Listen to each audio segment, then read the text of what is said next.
दोस्तों जरा कल्पना कीजिए, 100 दिनों तक दुनिया को युद्ध के डर में झोंक दिया गया। तेल की कीमतें आसमान छूने लगी, दुनिया भर के शेयर बाजार कांपने लगे, लाखों लोगों की जिंदगियां प्रभावित हुई। और फिर अचानक एक सुबह अमेरिका के राष्ट्रपति डोनाल्ड ट्रंप सामने आते हैं और कहते हैं डील हो गई, युद्ध खत्म, शांति स्थापित। लेकिन दोस्तों सवाल है, अगर अमेरिका जीत गया तो इजराइल नाराज क्यों है? अगर ईरान हार गया तो उसे 300 अरब डॉलर के पुनर्निर्माण पैकेज क्यों मिल रही हैं? और अगर यह इतनी ही बड़ी जीत है तो ट्रंप को अपने 80th बर्थडे पर ही इसकी घोषणा करने की जरूरत क्यों पड़ी? क्या यह सचमुच शांति समझौता है या फिर हार को जीत के रैपर में लपेटकर जनता को परोसने की कोशिश? आज हम इस पूरे खेल का पर्दाफाश करेंगे। कुछ ही दिनों पहले तक हालात ऐसे थे कि पूरी दुनिया तीसरे विश्व युद्ध की आशंका पर चर्चा कर रही थी। स्ट्रेट ऑफ हॉर्मुज में तनाव था, तेल टैंकरों की आवाजाही प्रभावित थी, वैश्विक व्यापार पर असर पड़ रहा था, अमेरिका लगातार दबाव बना रहा था और ईरान जवाबी कार्रवाई कर रहा था।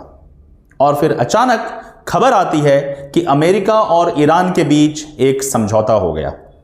लेकिन ध्यान रखिए, यह अभी स्थायी शांति समझौता नहीं है।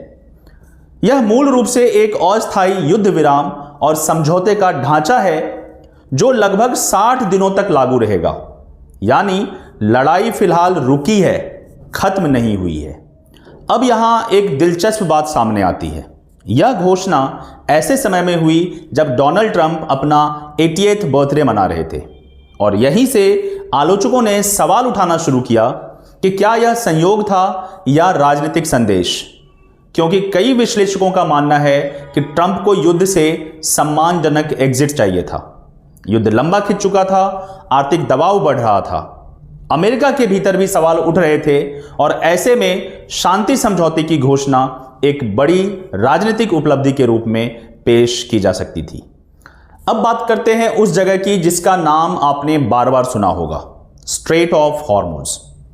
दुनिया के तेल व्यापार का बड़ा हिस्सा इसी रास्ते से गुजरता है। जब यहां तनाव बढ़ा तो तेल की कीमतें तेजी से ऊपर गई, लेकिन समझौते के खबर के बाद बाजारों ने राहत की सांस ली। तेल की कीमतों में नरमी आने लगी। दुनिया भर के निवेशकों को लगा कि अब सप्लाई चेन सामान्य हो सकती है। यानी शांति समझौते का सबसे तत्काल प्रभाव ऊर्जा बाजारों पर दिखाई दिया। अब आते हैं सबसे दिलचस्प हिस्से पर, इस पूरे समझौते पर इजराइल की प्रतिक्रिया।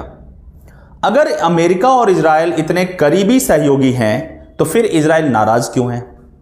रिपोर्ट्स के अनुसार समझौते में लेबनान से जुड़ी कुछ शर्तें शामिल हैं, लेकिन इजराइल ने संकेत दिया है कि वह इन शर्तों से पूरी तरह सहमत नहीं है। उसका कहना है कि उसकी सुरक्षा चिंताओं का समाधान नहीं हुआ है। यानी यहां एक बड़ा कॉन्ट्रडिक्शन दिखाई देता है। अमेरिका कह रहा है डील शानदार है, इजराइल कह रहा है डील अधूरी है। यहीं से सवाल उठता है कि आखिर किसकी बात सही है। अब कहानी में एक और किरदार प्रवेश करता है, पाकिस्तान। जैसे ही समझौते की घोषणा हुई, पाकिस्तान के प्रधानमंत्री ने भी इसका स्वागत किया और सोशल मीडिया पर लोगों ने तुरंत मजाक बनाना शुरू कर दिया, क्योंकि पाकिस्तान खुद कई आंतरिक चुनौतियों से जूझ रहा है, लेकिन वह अंतर्राष्ट्रीय मंच पर खुद को शांति समर्थक देश के रूप में प्रस्तुत करना चाहता है। इसीलिए उसकी प्रतिक्रिया भी चर्चा का विषय बन गई। बताया जा रहा है कि दोनों पक्षों के बीच घंटों बातचीत चली, मध्यस्थ देशों ने भी भूमिका निभाई, स्विट्जरलैंड जैसे तटस्थ स्थानों का नाम सामने आया। लेकिन असली सवाल अभी भी है, क्या ईरान का परमाणु कार्यक्रम वास्तव में सीमित होगा? क्या प्रतिबंध हटेंगे? क्या अमेरिका आर्थिक राहत देगा? और सबसे महत्वपूर्ण, क्या दोनों पक्ष वास्तव में एक दूसरे पर भरोसा करते हैं? इन सवालों के जवाब अभी पूरी तरह स्पष्ट नहीं है। अगर हम ईरान के नजरिए से देखें तो उसे कुछ संभावित फायदे दिखाई देते हैं। पहला, युद्ध विराम। दूसरा, आर्थिक राहत की उम्मीद। तीसरा, अंतर्राष्ट्रीय मंच पर बराबरी के खिलाड़ी के रूप में स्वीकार्यता। और चौथा, ऊर्जा निर्यात पर संभावित राहत। यानी ईरान यह संदेश देने की कोशिश कर रहा है कि उसने दबाव के आगे घुटने नहीं टेके। अब अमेरिका की तरफ देखते हैं। ट्रंप प्रशासन कह रहा है कि उसने क्षेत्रीय स्थिरता सुनिश्चित की, तेल मार्ग सुरक्षित कराया, बातचीत को पुनर्जीवित किया और एक बड़े युद्ध को रोक दिया। लेकिन आलोचक पूछ रहे हैं, अगर अंत में बातचीत ही करनी थी तो युद्ध की क्या जरूरत थी? अगर समझौता ही करना था तो पहले क्यों नहीं किया गया? यही सवाल ट्रंप के विरोधी लगातार उठा रहे हैं।